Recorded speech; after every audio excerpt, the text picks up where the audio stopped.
Airtel वाले भैया जो है ट्राफिक चेक।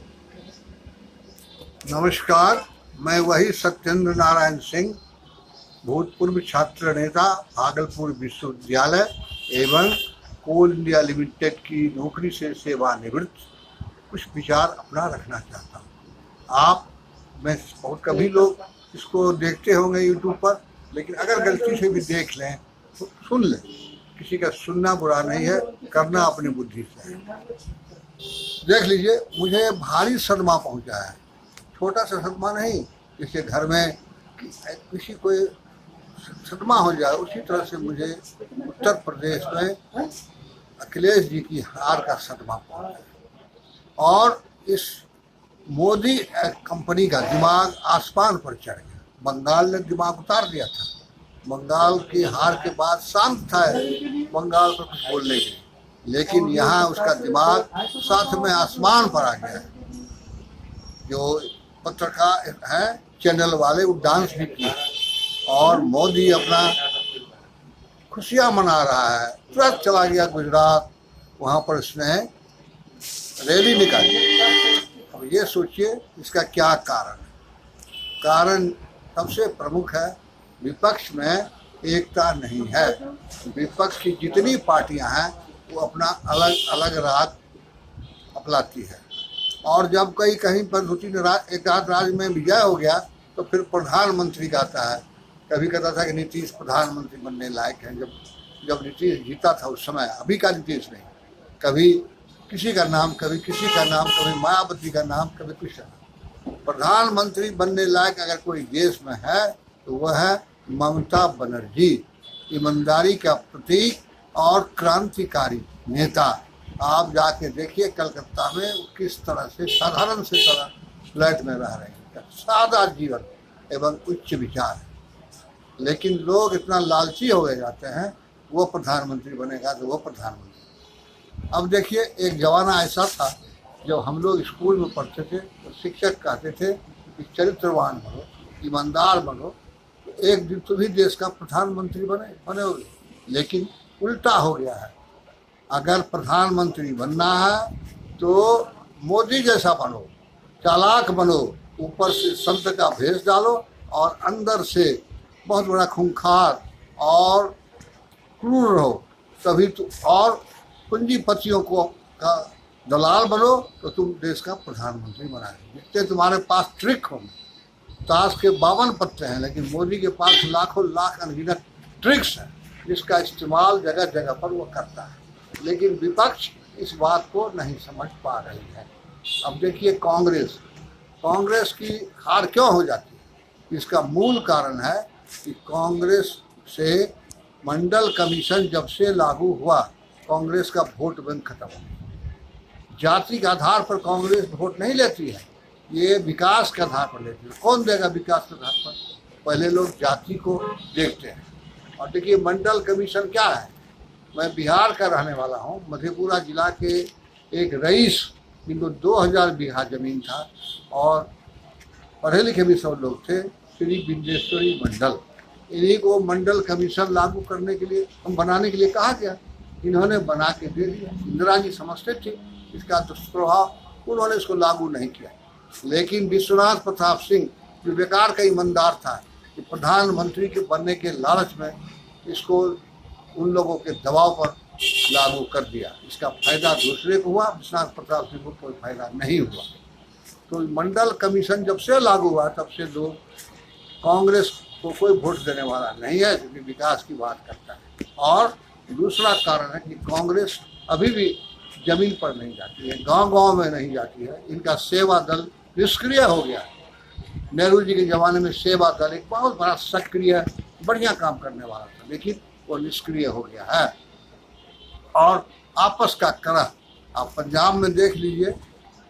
विलन का काम 2 आदमी किया, दोनों ईमानदार हैं।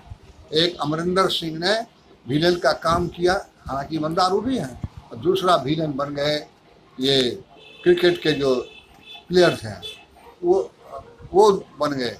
और वो उनको मुख्यमंत्री बनने की लालच से चेनी का विरोध कर अंदर विरोध करते थे, और वो तो चाहता था कि मैं मैं ही बनाऊँ, क्रिकेट का जो है वो नहीं आवे। तो इस तरह से पंजाब में अंत में नाश हो। इसी तरह से सभी राज्य में ये कांग्रेस वाले जमीन स्तर पर गांव में नहीं जाकर वो अपना खाली एयर कंडीशन में बैठ के बात करेंगे तो नहीं। बहुत मन मुटाव है। अरे नेहरू परिवार से क्यों मन मुटाव है? नेहरू ने देश को बनाया और नेहरू ने कभी इंदिरा जी को नहीं प्रधानमंत्री बनाया। उनकी इच्छा थी उनके मरने के बाद लाल बहादुर शास्त्री बने और इसलिए लोगों ने लाल बहादुर शास्त्री की इच्छा को जो जानते थे बनाया। तो देश के लिए मर गए थे।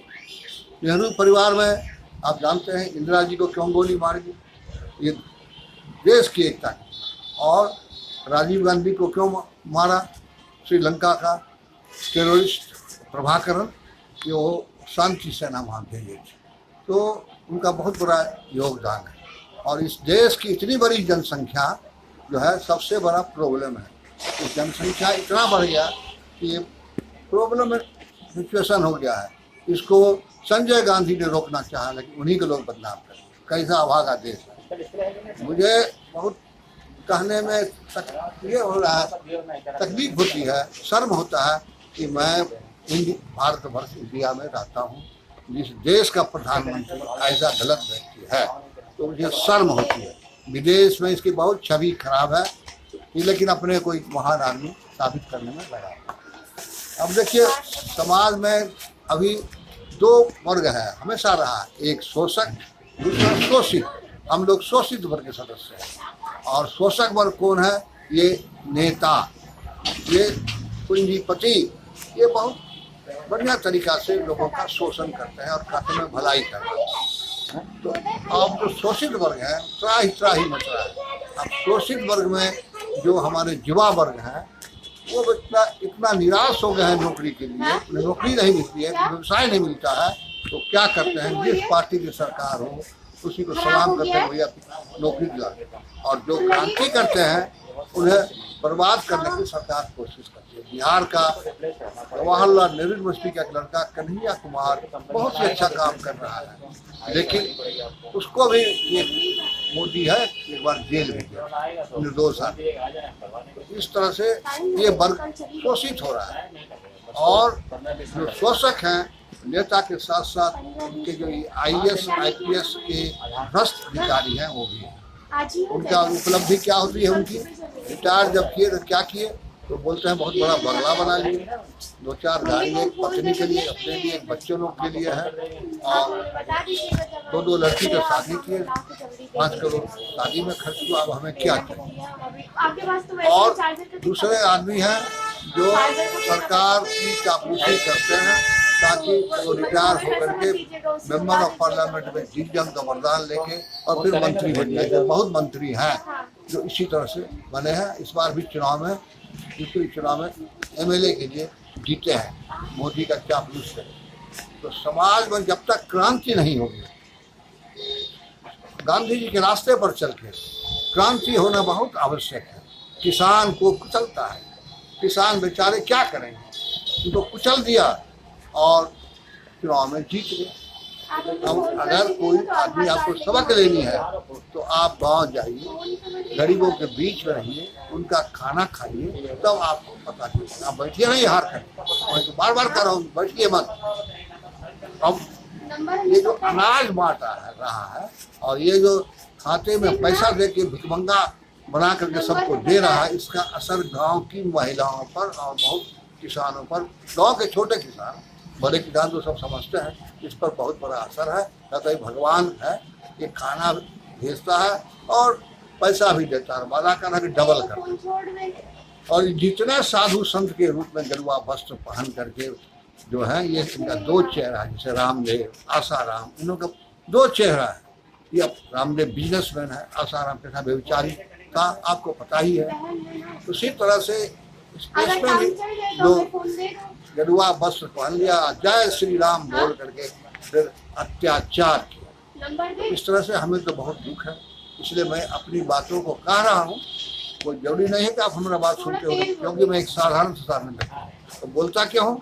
अपनी दबी हुई भावनाओं को, मैं राजनीति में नहीं जा पाया तो दबी हुई भावना को मैं व्यक्त, तो यही मैं व्यक्त कर रहा हूँ। अगर गलती से भी सुन लें तो इसको सुनिए। मैं पुनः कहता हूँ कि रात्रि के 8 बजे ये SP सिंह साहब IAS VRS जो भी हैं उनका सुनिए, और रवीश कुमार का प्राइम टाइम, उसका समय हमें ठीक ठीक मालूम नहीं है, उसको सुनिए। फिर और आगे कुछ और बात बोलूँगा। धन्यवाद।